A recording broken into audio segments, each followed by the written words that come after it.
Assalamualaikum warahmatullahi wabarakatuh.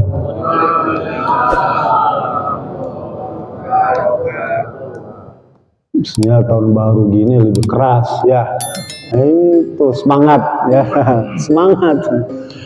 Assalamualaikum warahmatullahi wabarakatuh.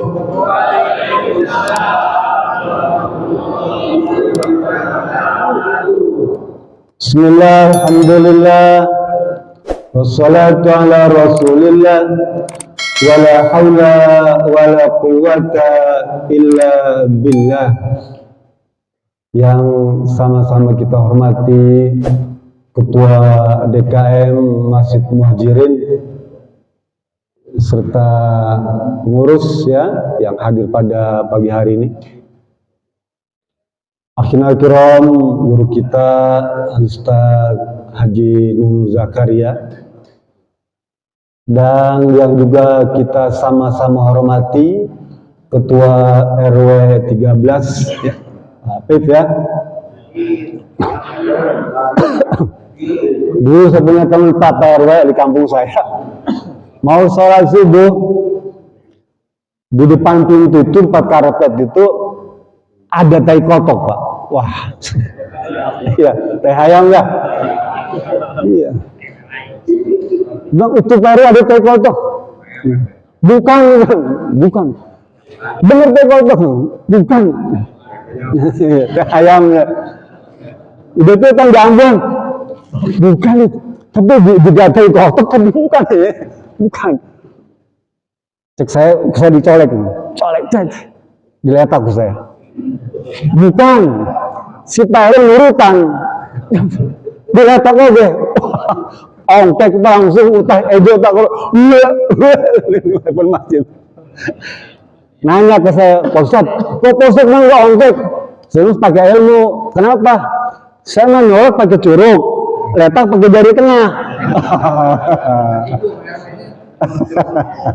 Gitu. Jujur. Materi hari ini ya, hukum sedang sholat kena kotoran hewan. Nah, gitu ya. Hukum sedang sholat kena kotoran hewan ya. Seperti di kita kan nanti cak-cak lah itu ya, saya kadang-kadang takjub juga sahabat saya Pak Iwan ya, tiap hari ngutin gitu, wah luar biasa tuh, sampai Iwan yang mana, Iwan yang suka mulumin itu kayak lalai kan.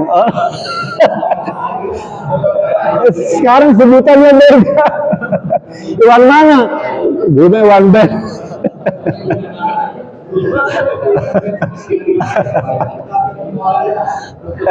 Konkret, orang bacakan hadisnya ya. Bapak-bapak, ibu yang Allah Ta'ala ya. Sholat merupakan ibadah yang utama Pak, dan hukumnya wajib gitu ya. Kita kalau menghadap Pak RW saja tuh ya, ketemu Pak RW, kepala desa ya, ataupun bupati, camat, terus ke atas tuh kadang-kadang kita mesti siap-siap kan, membersihkan diri kita, cari baju yang bagus kan, kasih harum-haruman, atau mau ketemu mertua dulu waktu pacaran kan gitu ya, mau ngelamar tuh itu luar biasa Pak, parfum itu sampai ke ketek-ketek kaki pakai kasih parfum kan, saking pengennya mendapatkan pujian tuh. Sekarang kita menghadap Allah Subhanahu wa Ta'ala yang ngasih rezeki tiap saat kepada kita ya. Zat yang paling kita hormati yang menciptakan kita, tentulah harus jauh lebih hebat apa kebagusannya, kesuciannya dibandingkan ketemu dengan seorang ketua RT. Harus lebih tinggi. Sehingga Allah tuntun kita Pak untuk ibadah ya. Nanti baca surat Al-Maidah ayat 6 tuh. Allah bilang, ya ayyuhalladzina amanu idza kuntum ila shalah fagsilu wujuhakum, dan seterusnya itu ya. Wahai orang-orang beriman, jika engkau akan melaksanakan sholat menghadap Allah nih, ya, faghsilu wuduhakum, cuci wajahmu itu, bersihkan, maksudnya sucikan dari kotoran, dari najis dan dari hasad, ya, jadi membersihkan jasmani dan rohani itu wudhu tuh. Baca lagi surat Al-Mudaththir, bukan Padasir, surat Al-Mudaththir ayat 4. Allah berfirman, ya, wasiyabaka fatahhir. Bacanya harus pakai fa, jangan wasiyabaka patohir. Nah, jangan, ya. Wasiyabaka fatahhir. Nah, yang benar begitu. Ya, jangan patohir. Ya. Dan enggaklah baju kamu itu, pakaian kamu itu, ya, baju, topi, ya, sorban, sarung, sendal, segala macam itu, fatahhir, sucikan, bersihkan tuh. Ya. Itu kalau kita mau sholat, Pak. Ya. Allah tuntun tuh, saking pentingnya menjaga kebersihan. Lah kita kan sering an-nadhafatu minal iman, kebersihan itu sebagian daripada iman. Tuh. Kata Rasulullah SAW tentang sholat nih, Pak. Miftahus sholat at-tuhur. Kunci sholat itu adalah kesucian. Ya. Ini kunci sholat nih, Pak. Kita mau sholat kan harus pakai kunci. Ya. Masuk masjid ada kuncinya. Lalu buka sholat itu dengan kesucian. Makanya hampir seluruh kitab-kitab, Pak, kitab-kitab hadis, ya, apa saja tuh, ya, mesti bab pertama itu tentang thaharah, ya. Bapak baca kitab apa aja lah, ya, baik tulisan orang Arab, orang Iran, ya, orang Eropa, orang Indonesia, mesti bab pertama itu adalah tentang thaharah, tentang kesucian. Kenapa penting kesucian itu, ya? Nanti kapan-kapan kita bahas panjang lebar tentang kesucian itu. Pagi ini saya cuma ngebahas tentang kotoran hewan yang jatuh kepada pakaian kita waktu sholat. Nah, biar nggak terlalu lama waktunya, ya. Ini 15 menit tuh. Saya dikasih waktu cuma setengah jam, jadi harus efisien waktunya, ya. Kata Rasulullah SAW dalam sebuah hadis riwayat Imam Muslim, Pak. Rasul berkata begini. Inna hadhihi masjidah la tasluhu li syai'in min hadzal bauli walal qadari innama hiya, ya, li dzikrillah wa qiraatil Qur'an. Ini sahih riwayat Imam Muslim. Kata Rasulullah SAW, sesungguhnya masjid-masjid tempat sholat itu, musola, surau, tajuk itu, atau di rumah kita ada sajadah di pojok yang kita siapkan mihrab buat sholat, ya, atau kita punya kamar sendiri buat sholat. Kalau kamarnya barak banyak, rumahnya besar 2 tingkat, 3 tingkat, siapkan satu kamar itu, ya, untuk sholat mihrab, ya. Rasul bilang kalau kamu punya mihrab, tempat sholat, musola, masjid, tajuk dan sebagainya itu, ya, tidak sepatutnya, tidak pantas kalau ada najis di sana. Ya, nggak pantas punya mihrab, punya masjid, ya, ada najis. Apa najis itu? Kotoran, ya, kotoran, baik air kencing ataupun apa namanya tinja, ya, baik itu kotoran manusia atau hewan, nggak sepatutnya. Wal qadar, lalu tambahkan lagi tadi al-baul, tambah lagi wal qadar, dan tidak sepatutnya, tidak sepantasnya di tempat sujud kamu itu, di masjid musola ada kotoran. Apa maksud qadar itu? Para ulama merinci kotoran itu apa? Air liur, nih, ngiler itu, ya, nggak sepantasnya, Pak. Nggak sepatutnya ada iler, ada ludah, ada dahak, ada apa sperma, yang kayaknya kan spermanya, ya. Nah, ada nggak di tempat sholat, di rumah misalnya, dia memang bukan najis, Pak. Ludah, dahak, iler, sperma, dia bukan najis. Tapi itu disebut al-qazar, kotoran, ya. Karena akan mengganggu khusyuan sholat. Ya. Kita lagi sujud. Alah, cenah naon tak? Aya dahak. Nah, gitu ya. Ada bekas iler, kan kecil baunya tuh ya. Itu mengurangi khusyuan kita, Pak. Ya. Kita nggak akan khusyuk, Pak. Sholat begitu tuh ya. Kata Allah Subhanahu wa taala dalam surat Al-Mu'minun ayat 1 2 tuh, yang sering dibacakan, qad aflahal mu'minun. Sesungguhnya akan ada orang yang sangat beruntung, ada orang yang berhasil, ada orang yang sukses, ada orang yang memperoleh kemenangan, keberhasilan, kesuksesan, kemenangan. Tuh siapa mereka? Alladzina hum fi sholatihim khashi'un. Orang yang berhasil, orang yang sukses, orang yang menang, ya, orang yang bahagia itu adalah orang yang kalau dia sholat sangat khusyuk. Sholat khusyuk. Nah, kalau ada kotoran di depan kita, ada kotoran lalai itu lagi sujud, ada lalai, alah, kotoran lalai ya, akan mengganggu kekhusyuan. Dan dalam pikiran kita yang pertama kali berpikir itu, ini sholat saya sah nggak? Ada kotoran di depan tuh kan begitu ya. Aku lagi sholat, ya, cak aja, cak di sini di pundaknya ya, cak atau di tangan. Pikiran pertama kita, ini sah nggak sholatnya? Nah, gitu ya. Jadi perkara ini sejak zaman Nabi sudah dibicarakan, Pak. Sudah, mungkin kita terlambat pengetahuan tentang agamanya, sehingga tidak berdiri dengan perkara itu.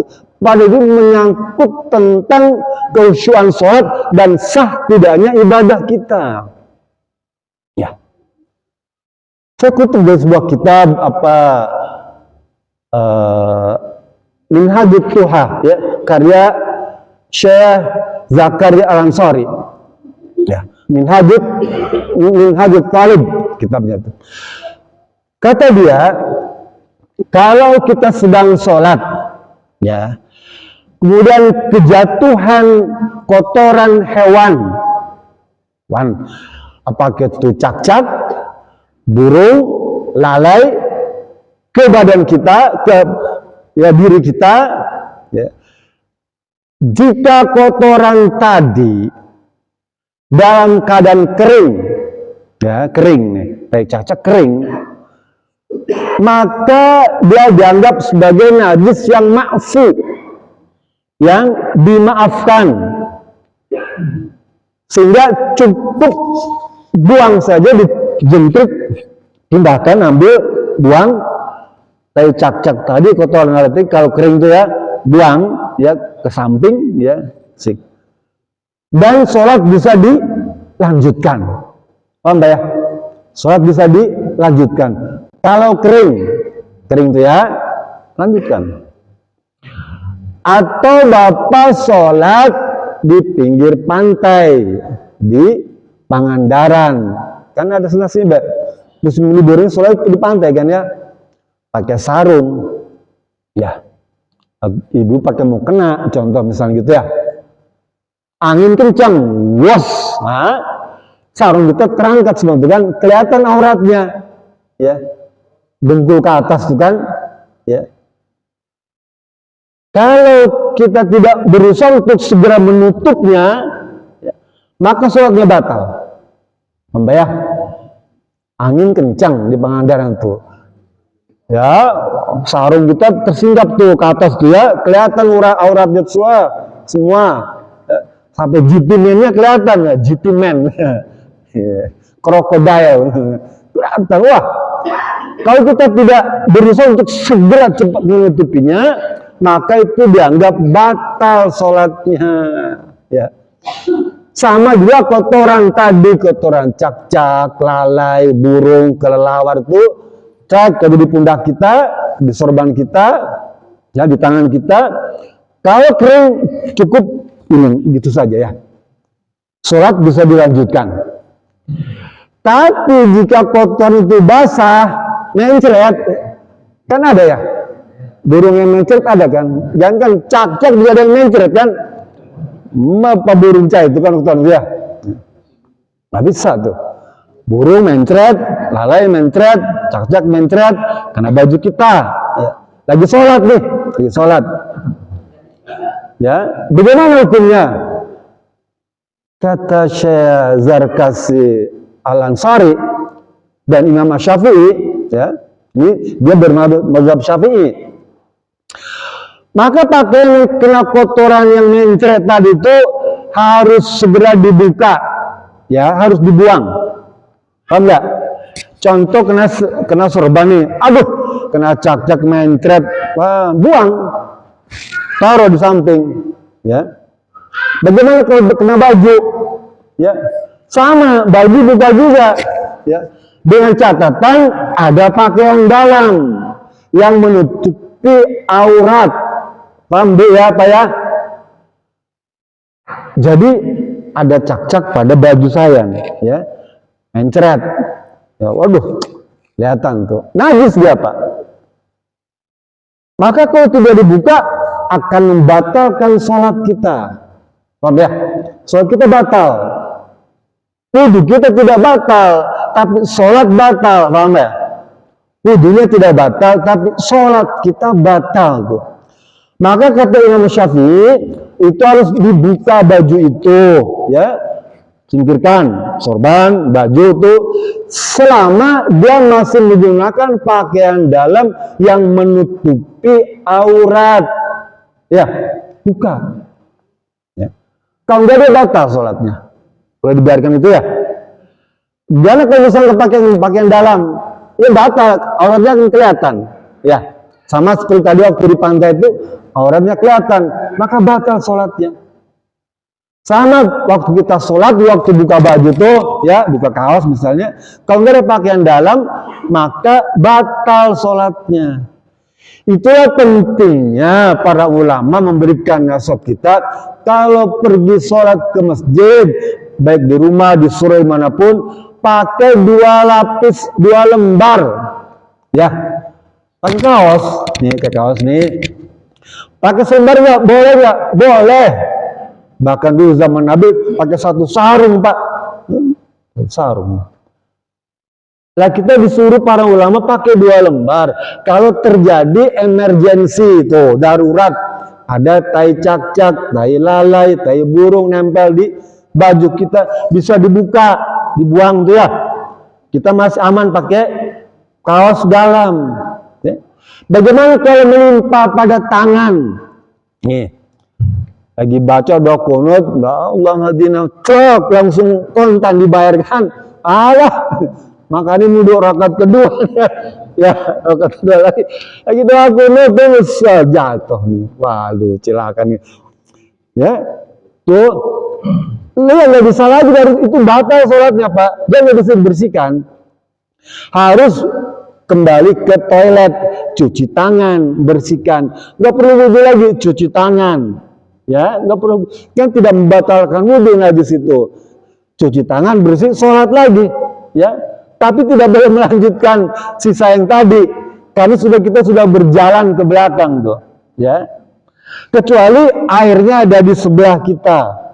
Orang-orang tua kita dulu tuh, kalau sholat ya di sebelah tuh ada apa kayak kobokan gitu Pak, air tuh ya, ada lap basah. Kalau ada kejadian tangan tadi itu dia lap sama dia, sholat bisa diteruskan, ya, nggak merubah posisi, ya, nggak merubah, karena kalau kita berhadap, mengalihkan dada kita, kata Imam Syafi'i, menghadap kiblat itu dada, ya, dada tuh menghadap kiblat tuh.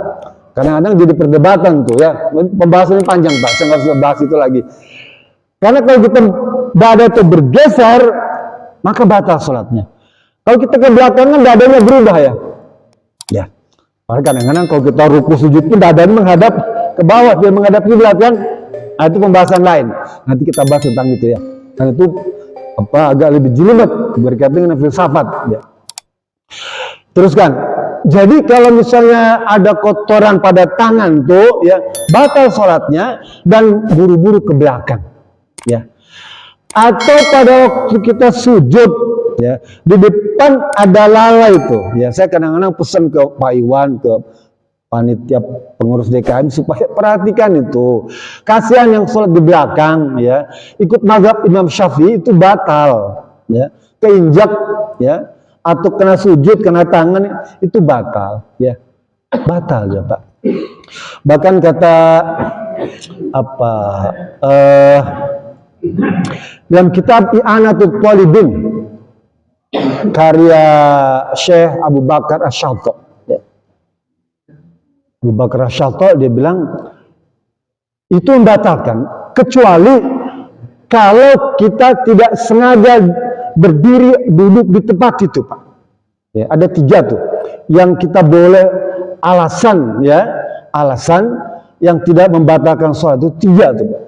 1, kita tidak sengaja ke tempat itu ya, nggak tahu, nggak sengaja tuh, nggak sengaja.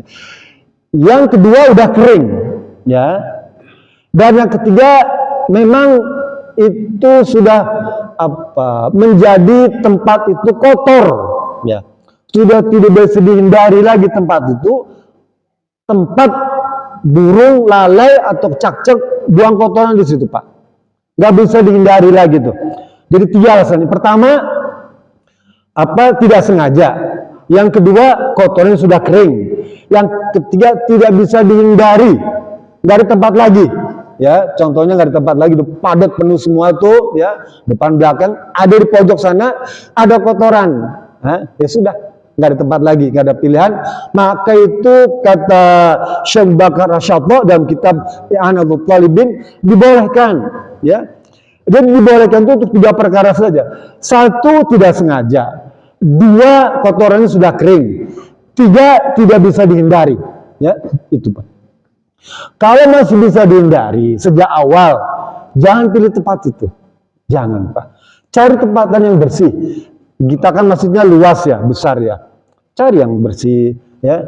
Kalau perlu bantu tuh bersihkan. Kata Rasulullah SAW hadis Abu Sa'id Al-Khudri Pak. Rasul bersabda nih, man akhraja azan minal masjidi banallahu baitan fil jannah. Coba tuh Pak. Barang siapa mengutip kotoran tuh ya, kotoran tadi tuh di masjid ya, tempat sholat, tempat sujud, mengutip 1 tuh, maka Allah pasti membangunkan 1 istana di surga. Coba, luar biasa tuh. Ini beak kepala itu Pak Iwan. Itu berupa kayak istana. Coba. Harusnya berebut bapak-bapak tuh iri lihat Pak Iwan tuh, nggak mulungan. 1 kotoran, 1 istana di surga. Bayangkan Pak, setahun ya, kalau setiap subuh 10, wah 3.600 istana tuh yang dibangun Allah berikan untuk Pak Iwan ya. Harusnya berebut Pak ya, untuk mendapatkan itu. Yang kedua, hadis yang diriwayatkan masih Abu Sa'id Al-Khudri dalam hadis lain Rasulullah begini, man akhraja qazaratan minal masjidi bi qadaril aini ya, akhrajallahu ta'ala min a'dami dzunubi. Biasa hadis ini Pak. Barang siapa yang membersihkan, mengangkat, membuang kotoran, tidak harus kotoran lalai, kotoran cicak atau kotoran burung, contoh dahak, air liur, ludah tuh, di tempat sholat ya, maka Allah akan mengampuni semua dosanya. Saya baca hadis ini luar biasa Pak. Dosa kita diampuni Pak, kecuali dosa besar ya. Diampuni gara-gara mungut, ludah, dahak, kotoran lalai, itu dia buang. Ya. dia bersihkan di tempat suci kita nih. Itu besar apa ganjarannya, Pak? Dosa kita diampuni semua. Kenapa nggak pilih praktek yang ringan-ringan ini? Ya, pilih itu Pak semua. Karena kotoran hewan ini Pak, najis bagi mazhab Syafi'i dan mazhab Imam Hanafi. Dua mazhab ini menganggap kotoran hewan itu najis, termasuk hewan yang halal. Ya, kayak kotok, kan kotoknya halal itu ya. Tapi mazhab Syafi'i dia bilang haram, najis. Kayak sapi, kerbau, unta, tuh. Tapi kalau kita ikut mazhab Maliki dan mazhab Hambali, nih teman-teman yang dari Mekah, kan mayoritas mazhab Hambali ya.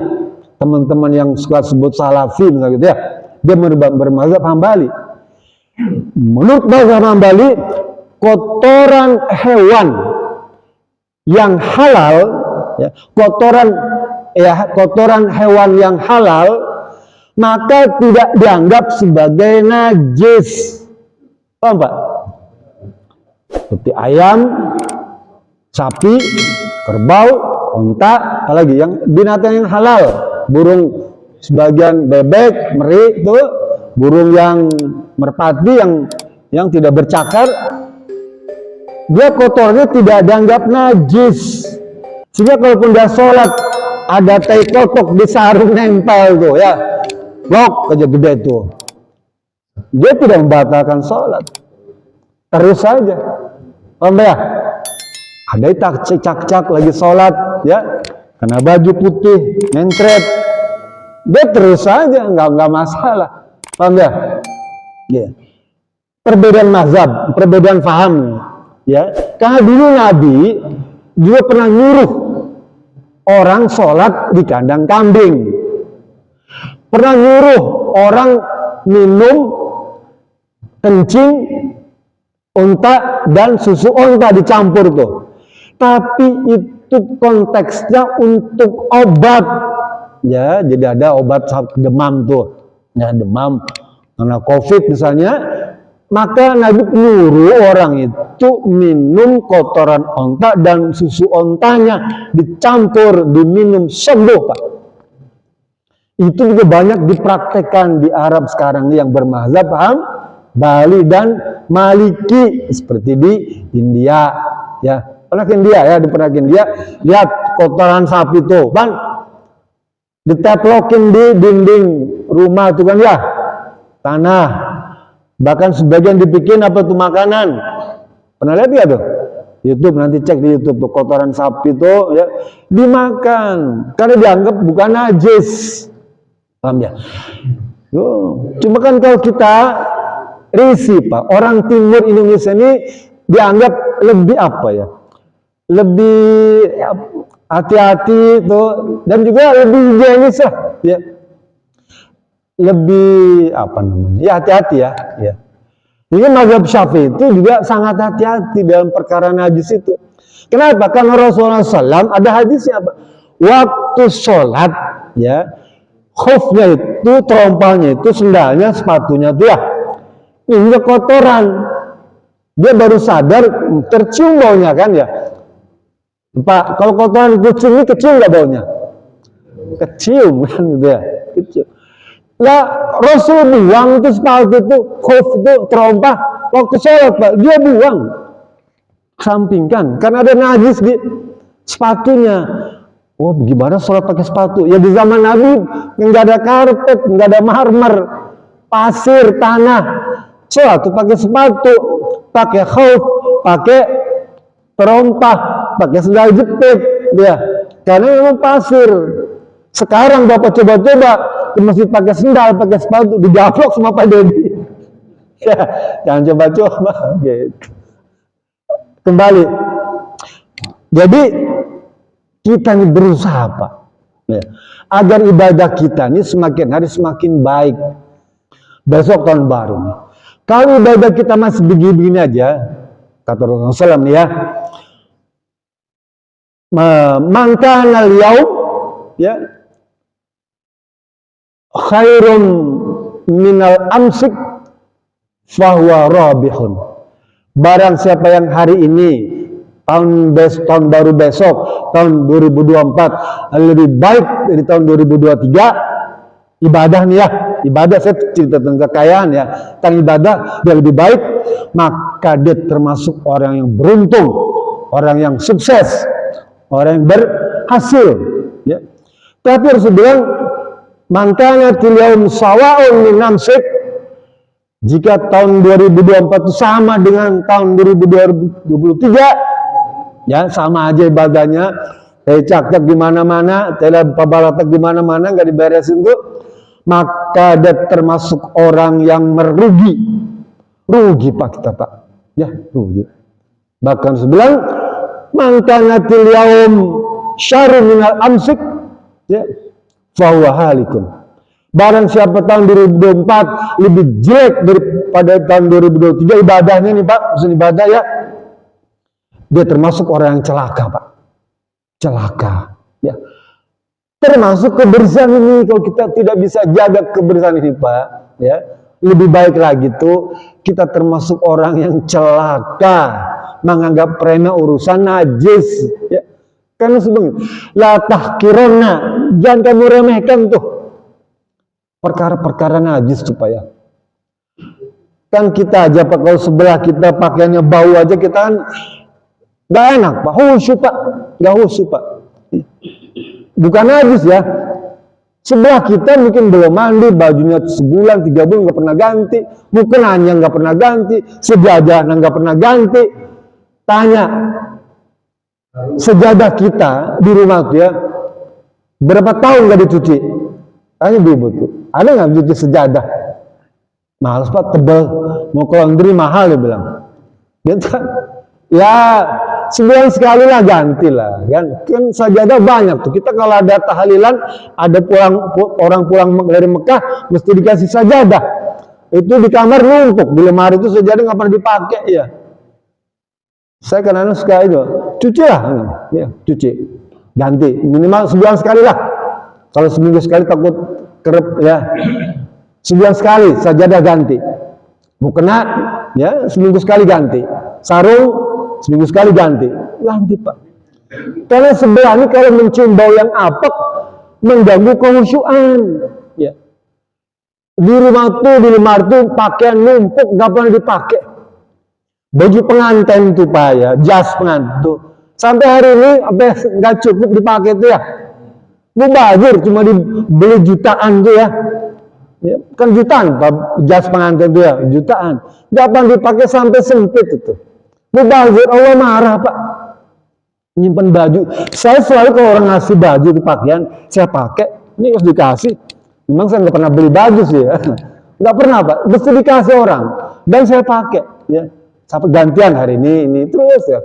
Batik tuh numpuk, dipakai ya. Seneng orang yang ngasih itu, seneng kalau kita pakai ya.